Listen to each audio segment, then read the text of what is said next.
오늘은 에레미야 18장의 말씀을 보도록 하겠습니다. 이 18장의 내용은 18장부터 20장에 이어지는 하나님의 8번째 경고의 메시지인데요. 에레미야 2장부터 25장까지의 내용은 하나님께서 남유다를 향한 경고의 메시지를 이 에레미야를 통해서 반복적으로 지금 전해주는 말씀입니다. 그들이 회개하고 돌아오면 하나님께서 용서하시고 그들을 다시 자녀로 회복시키지만 그들이 회개하지 않고 반복적으로 죄를 짓고 우상 숭배하고 이방인을 의지하고 살면 결국 하나님께서 약속하신 대로 그들에게 심판이 임한다는 경고의 메시지입니다. 오늘도 이 말씀을 통해서 하나님의 경고의 메시지를 우리가 받고 우리가 이 땅에 사는 동안에 늘 하나님의 말씀 안에 설 수 있는 저와 여러분 되기를 주님의 이름으로 축복합니다.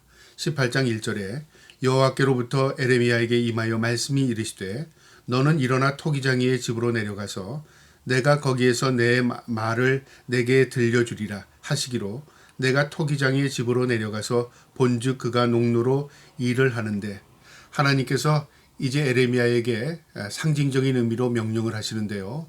토기장이의 집에 내려가서 토기장이가 그릇을 만드는 그것을 봐라 그 말이죠. 그것은 무엇을 의미하냐면 토기장이가 어떤 형식으로 그릇을 만들고 또 그릇을 어떻게 빚어나가는가 어떤 의도를 가지고 있는가를 한번 봐라. 바로 토기장이를 하나님에 비유하는 것입니다.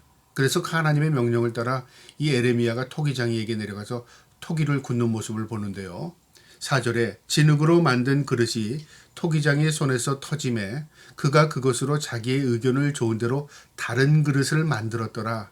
토기장이가 이 토기를 굽는데요. 물레에다 놓고 이걸 돌립니다. 그러면서 손으로 빚어나가죠. 그런데 돌리다가 그 물레에서 이것이 의도대로 돌아가지 않고요. 터져버린 겁니다. 그러면 이 토기장이가 그것을 다시 뭉개서 다시 빚어나갑니다. 그것은 누구도 알 수 없이 토기장이의 마음의 생각대로 빚어나가는 것입니다. 그것이 터짐에 쓸모없게 되매 그 말이죠. 그래서 토기장이가 자기의 의견이 좋은 대로 다른 그릇을 만들었답니다. 그러니까 하나님의 백성이지만 하나님의 뜻대로 살지 않으면 어떻게 된다면 하나님께서 다시 그들을 빚는다 그 말입니다. 5절에요. 그때의 여호와의 말씀이 내게 임하니라 이르시되 여호와의 말씀이니라 이스라엘 족속아 이 토기장이가 하는 것 같이 내가 능히 너에게 행하지 못하겠느냐. 이스라엘 족속아 진흙이 토기장이의 손에 있음같이 너희가 내 손에 있느니라. 그래서 신약에 보면 로마서에 하나님은 토기장이요 우리는 질 그릇과 같은 존재랍니다. 하나님의 손에 빚어질 때에 그것이 하나님의 영광이 되는 것입니다. 우리의 뜻대로 만들어지는 게 하나님의 영광이 아니라 하나님의 의도대로 하나님의 뜻대로 우리가 살 때에 하나님의 영광이 우리에게 통해 나타나는 것입니다. 이스라엘 민족도 하나님의 말씀대로 뜻대로 살 때에 그들이 온전한 하나님 앞에 아름다운 그릇이 되는 것처럼요. 그들이 쓰임받는 겁니다. 그런데 그들이요 하나님의 의도를 저버리고 자신의 멋대로 살아가는 겁니다. 그러면 어떻게 되겠죠? 토기장이가 다시 빚을 수밖에 없다. 그것을 지금 비유로 설명하시는 겁니다. 7절에요. 내가 어느 민족이나 국가를 뽑거나 부수거나 멸하려 할 때에 만일 내가 말한 그 민족이 그의 악에서 돌이키면 내가 그에게 내리기로 생각했던 재앙이 대하여 뜻을 돌이키겠고 하나님께서 역사의 주관자가 되셔서 어느 나라를 세우고 어느 나라를 무너뜨리고 어느 나라를 다시 흥망성쇠를 하나님의 손에 있다 그 말이죠. 하나님께서 나라를 세우기도 하고 나라를 허물기도 하신다 그 말이죠. 민족을 세우기도 하시고 민족을 소멸시키기도 하신다 그 말입니다. 그런데 여기 보니까 만일 내가 말한 그 민족이 그의 악에서 돌이키면 회개하면 하나님의 뜻 가운데 살면 그 말이죠. 그러면 재앙이 내리지 않는답니다. 그러니까 하나님의 룰이죠. 하나님의 룰 아래서 살면 하나님께서 그들은 은총을 내리지만 하나님의 룰 안에 벗어나서요 죄악된 길로 가고 죄악된 삶을 살고 죄악된 나라로 세워지면 그 말입니다. 하나님이 그걸 보고 계시겠느냐 그 말이죠. 9절에요. 내가 어느 민족이나 국가를 건설하거나 심으려 할 때 만일 그들이 나보기에 악한 일을 행하여 내 목소리를 청종하지 아니하면 내가 그에게 유익하게 하리라고 한 복에 대하여 뜻을 돌이키리라. 하나님께서 그 민족에게 그 나라에게 복을 주시라고 하나님께서 약속하셨지만 그들이 하나님의 뜻대로 살지 않는다면 그 복이 돌이키게 될 것이다. 복이 내리지 않는다 그 말이죠. 여기서 남유다를 의미하는 겁니다. 하나님께서 남유다를 하나님의 백성 삼으셨습니다. 그들이 하나님의 뜻 가운데만 살면 나라는 번성하고요. 하나님의 은혜와 축복이 그 나라에 임합니다. 그런데 그 하나님의 백성인 남유다가 하나님의 뜻을 저버리고 이방 민족처럼 살고 있다 그 말이죠. 우리도 똑같습니다. 우리가 세상에서 죄악된 세상에서 하나님의 백성으로 구별된 존재들입니다. 그러면 하나님 앞에 구별된 존재로서 거룩하게 살면 하나님의 은총이 우리에게 임합니다. 이게 자연스러운 현상입니다. 그러나 우리가 하나님의 백성이라고 말은 하지만 하나님의 말씀대로 뜻대로 살지 않으면 어떻게 되죠? 그 복이 거둬지는 겁니다. 그러니까 복이 임할 수가 없는 것이죠. 그러니까 내가 내 자신을 거룩하게 깨끗한 그릇이 될 때에 하나님의 은총이 우리에게 부어지는 것입니다. 나는 지저분하고 더러운데 하나님 나에게 복을 주시옵소서. 그건 앞뒤가 맞지 않는 거나 마찬가지라 그 말이죠. 지금 이 본문이 그 말씀입니다. 11절에요. 그러므로 이제 너는 유다 사람들과 이스라엘 주민들에게 말하여 이르기를 여호와의 말씀을 보라. 내가 너희에게 재앙을 내리며 객책을 세워 너희를 치려 하노니 너희가 각기 악한 길에서 돌이키며 너희의 길과 행위를 아름답게 하라 하셨다 하라. 그러므로 어떻게 하라고요? 너희가 복을 받으려면 그 죄악된 길에서 돌이켜서 하나님 앞에 아름다운 백성으로 다시 살아라 그 말이죠. 우리로 말하면 우리가 하나님의 은총을 간구하면 내가 하나님의 은혜를 입으려면 죄악된 세상에서 돌이켜서 하나님의 백성다운 삶을 살면 하나님은 우리에게 복을 주시 마세요. 우리가 그 복을 원치 않더라도요. 물론 그럴 리는 없지만 하나님은 우리에게 복을 주십니다. 내가 하나님의 뜻대로 살면요.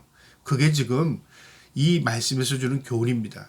우리가 하나님의 뜻대로 살면 하나님은 우리에게 은총과 복을 내려주셔요.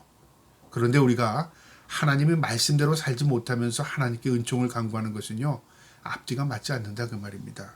12절에요. 그러나 그들이 말하기를 이는 헛되니 우리는 우리의 계획대로 행하며 우리는 각기 악한 마음이 완악한 대로 행하리라 하느니라.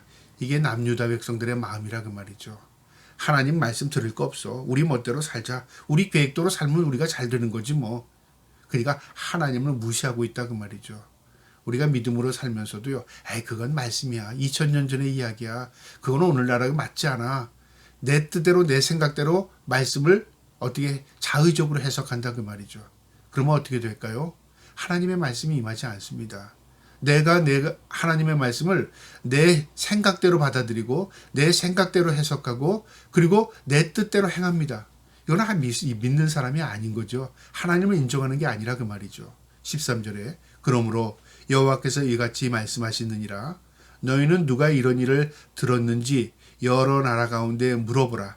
처녀 이스라엘이 심히 가증한 일을 행하였도다. 하나님이 얼마나 마음 아프면요.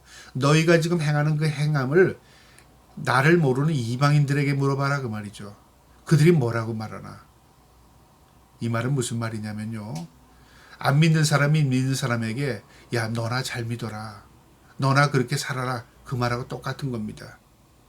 우리 스스로 나는 하나님의 백성이야 말은 하는데 세상 사람들이 우리를 볼 때 하나님의 백성으로 인정하지 않아요. 내가 믿음으로 산다고 말하지만 세상 사람들이 믿음으로 볼 때 그 싱겁게 본다 그 말이죠. 별 볼 일 없게 본다 그 말이죠. 너나 잘 믿어 그 말이죠. 지금 그 말입니다. 14절에요. 레바논의 눈이 어찌 들의 바위를 떠나겠으며 먼 곳에서 흘러내리는 찬물이 어찌 마르겠느냐. 하나님의 비유의 말씀인데요. 자연의 불변성을 의미합니다. 레바논의 높은 산이 헤르몬산인데요. 거기는 만년설이 있습니다. 항상 눈이 쌓여있는 산입니다. 하나님이 그곳에 눈을 내리니까 그렇죠. 그 눈이 녹아서 계곡을 따라 쭉 흘러서 요단강까지 흘러내려옵니다. 그것이 이스라엘의 젖줄이죠. 이 자연의 섭리, 자연의 법칙은 어긋나지 않는다 그 말이죠. 만약에 눈이 이 레바논의 산에 내리다가 또 때로는 다른 곳에 내리고 왔다 갔다 한다면 사람은 이건 살아남을 사람이 없고 불규칙해서 불안할 겁니다. 근데 자연의 섭리는 하나님의 이치대로 움직이고 있다 그 말이죠. 그런데 하나님의 백성은 하나님의 말씀대로 움직이질 않아요. 자연은 하나님의 뜻 가운데 있는데 사람들은 하나님의 뜻을 저버리고 산다 그 말이죠. 15절에 물은 내 백성은 나를 잊고 험한 곳으로 분향하거니와 이러한 것들을 그들로 그들의 길 곧 그의 옛길에서 벗어나게 하며 곁길 곧 닦지 아니한 길로 행하게 하여 그들은 우상 숭배하고 그들은 이방인들을 쫓아 살고 하나님이 가라고 하는 길은 가지 않고, 그러니까 하나님의 뜻을 벗어나서 산다 그 말입니다. 16절에 그들의 땅으로 두려움과 영원한 웃음거리가 되리니 그리로 지나가는 자마다 놀라서 그의 머리를 흔들리라. 무슨 말이냐면요, 이방인들이 이스라엘 민족을 볼 때, 야, 하나님을 믿던 축복받은 백성이 저 모양 저 꼴이 됐네. 저기가 아주 황무지가 됐네. 저기가 아주 다 초토화돼서 성이 다 무너졌네. 웃음거리가 된다 그 말이죠. 그리고 이방인들이 오히려 하나님에 대한 두려움을 가져요. 하나님의 백성은 하나님에 대한 두려움이 없이 살다가 망하는데 이방인들이 그걸 보고 하나님에 대한 두려움을 갖게 된다 그 말이죠. 이래서 되겠느냐 그 말입니다. 17절에 내가 그들을 그들의 원수 앞에서 흩어버리기를 동풍으로 함과 같이 할 것이며 그들이 재난의 날에는 내가 그들에게서 등을 보이고 얼굴을 보이지 아니하리라. 무서운 말씀입니다. 동풍에서 밀려오는 바람이라는 건 뭐냐면요, 사막에 이 뜨거운 바람이 동쪽에서 불어옵니다. 그러면 모든 생명체를 다 말라 죽입니다. 그래서 사막화되는 거 아니겠습니까? 그런데 그때 그런 상황에 이스라엘이 놓일지라도 하나님께서는 등을 돌리신답니다. 그들을 구원하지 않겠다 그 말이죠. 그들을 돌보지 않겠다 그 말이죠. 등을 돌린다는 건 뭐냐면 하나님께서 이제 그들이 관계없는 사람, 관계없이 그들을 그냥 방치하겠다 그 말입니다. 얼마나 무서운 겁니까? 우리가 어려운 상황이라도 하나님이 우리와 함께 하실 때 임마누엘입니다. 주님이 나와 함께 할 때 우리의 능력이 되어주시고 힘이 되어주시고 우리의 보호하시는 산성 요새 방패가 됩니다. 그런데 하나님께서 우리에게 등을 돌리시면 어떻게 될까요? 우리는 아무리 좋은 환경일지라도요, 메말라 버릴 수밖에 없는 겁니다. 그래서 하나님이 함께 하실 때 진정한 안식과 쉼이 있는 것입니다. 이스라엘에게는요, 그 하나님이 등을 돌린다고 말합니다. 왜냐하면 그들이 하나님의 뜻을 저버렸기 때문에요. 무서운 말씀이죠. 18절이에요. 그들의 말하기를 오라 우리가 꿰어내어 에레미야를 치자. 제사장에서 율법이 지혜로운 자에게서 책략이 선지자에게서 말씀이 끊어지지 아니할 것이니 오라 우리가 혀로 그를 치고 그의 어떤 말에도 주의하지 말자 하니라. 이렇게 에레미야가 남유다 백성들에게 경고의 메시지를 반복적으로 하나님이 주신 말씀을 전달했습니다. 사명의 선지자 아니겠습니까? 눈물의 선지자. 아픈 것을 전하면서 자신이 고통스러워해요. 그런데 그 말을 듣는 이스라엘 민족은, 이 남유다 백성들은요, 그 입을 막으려고 해요. 우리가 때로는 좋은, 나에게 상처가 되지만 좋은 얘기, 나에게 유익한 얘기를 해줘도요, 내가 듣기 싫을 때가 있으면 어떻게 합니까? 그 사람 입을 막고 싶을 때가 있지 않습니까? 지금 이스라엘 민족이 그거예요. 하나님의 말씀을 들려줘도 그들이 귀를 닫아버려요. 오히려 말하는 사람이 입을 막아버리자 그렇게 말합니다. 저 사람 그대로 놔두면 제사장이 율법을 전하는 것처럼, 그러니까 지혜로운 자가 책략을 전하는 것처럼 선지자가 입에서 계속적으로 말씀을 전할 때 우리가 고통스러워서 못 있겠다. 저 입을 막아버리자. 그러면서 어떻게 하냐면요, 혀로 그를 치자입니다. 모함하고 협박하자 그 말입니다. 그래서 입을 다물게 만들자 그 말입니다. 19절에요. 여호와여 나를 돌아보사 나와 더불어 다투는 그들의 목소리를 들어보옵소서. 하나님 보시죠.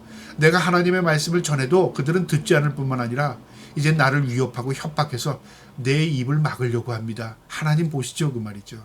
이게 선지자입니다. 선지자라는 것은요, 좋은 얘기, 달콤한 얘기 해주는 게 선지자가 아니라 하나님의 말씀을 가감없이 전달하는 겁니다. 경고의 메시지가 하나님의 말씀이고요, 우리가 우리의 영혼을 깨어나게 하시는 게 하나님의 말씀입니다. 20절에요. 어찌 악으로 선을 갚으리까마는 그들이 나의 생명을 해하려고 구덩이를 팠나이다. 내가 주의 분노를 그들에게서 돌이키게 하시고 주의 앞에서 서서 그들을 위하여 유익한 말을 한 것을 기억하옵소서. 하나님, 나는 선하게 사용받기 위해서 하나님의 말씀을 온전히 전했습니다. 그런데 그들은 나를 죽이려고 구덩이도 팠고요. 그리고 하나님, 그들이 행하는 것은 다 나를 위협하는 겁니다.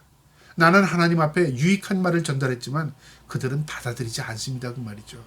21절에 그러하온즉 그들이 자녀를 기근에 내어주며 그들의 칼을 세력에 넘기시며 그들의 아내들을 자녀를 잃고 과부가 되며 그의 장정은 죽음을 당하며 그 청년은 전장에서 칼을 맞게 하시며. 저주를 퍼붓는 게 아니라 하나님께서 하시겠다고 하는 그 말씀 그들이 받을 수밖에 없게 되었습니다. 저는 그들이 돌아올 수 있도록 회개할 수 있도록 하나님의 말씀을 전했지만 그들은 오히려 나를 위협하고 협박합니다. 하나님의 말씀이 그들에게 임할 수밖에 없습니다. 그들에게 그 말씀이 임하는 걸 제가 보는 것 같습니다. 마음 아픈 이야기입니다. 22절에요. 주께서 군대로 갑자기 그들에게 이르게 하사 그들의 집에서 부르짖음을 들리게 하옵소서. 이는 그들이 나를 잡으려고 구덩이를 팠고 내 발을 빠뜨리려고 올무를 놓았음이니이다. 하나님, 이제는 그들이 나의 말을 듣지도 않고요. 나를 위협하고 협박해서 나를 죽이려고 합니다. 그 말씀이 임하게 하옵소서. 그러니까 무슨 말이냐면요. 이제는 더 이상 그들이 들으려고 하지 않습니다. 하나님의 말씀이 임하는 것밖에는 다른 방법이 없는 것 같습니다. 마음의 고통과 눈물입니다. 이 마지막 23절입니다. 여호와여, 그들이 나를 죽이려 하는 계략을 주께서 다 아시오니 그 악을 사하지 마옵시며 그들의 죄를 그의 목전에서 지우지 마시고 그들을 주 앞에 넘어지게 하시되 주께서 노하시는 때에 이같이 그들에게 행하시옵소서 하니라. 나는 더 이상 할 수 없습니다. 하나님의 말씀대로 임하게 하옵소서. 그래서 그들이 그것을 다시 기회 삼아서 회개할 수 있는 은혜를 주시면 감사하고, 그렇게 해서 그들이 다시 하나님 앞에 선다면 그들이 다시 그것을 깨닫고 하나님의 백성으로 돌아올 줄은 누가 알겠습니까? 하나님, 하나님은 불쌍히 여기시되 하나님 그들을 회복시켜 주시옵소서. 하나님께서 하시고자 하던 일 더 이상은 내가 할 수 없습니다. 저는 말씀을 전했을 뿐이고 하나님의 말씀이 이루어지는 것밖에는 다른 방법이 없습니다. 오늘 이 말씀을 통해서 우리가 깨달을 수 있는 것은요, 하나님의 말씀의 경고를 듣는 것이 은혜와 은총입니다. 그 말씀을 받을 때 진정으로 우리가 하나님 앞에 돌이킬 수 있는 은혜를 경험하게 되는 것입니다. 저와 여러분이 하나님의 말씀 성경을 읽고 깨닫고 날마다 하나님을 더욱더 가까이 나갈 수 있는 저와 여러분 될 수 있기를 주님의 이름으로 축복합니다. 아멘.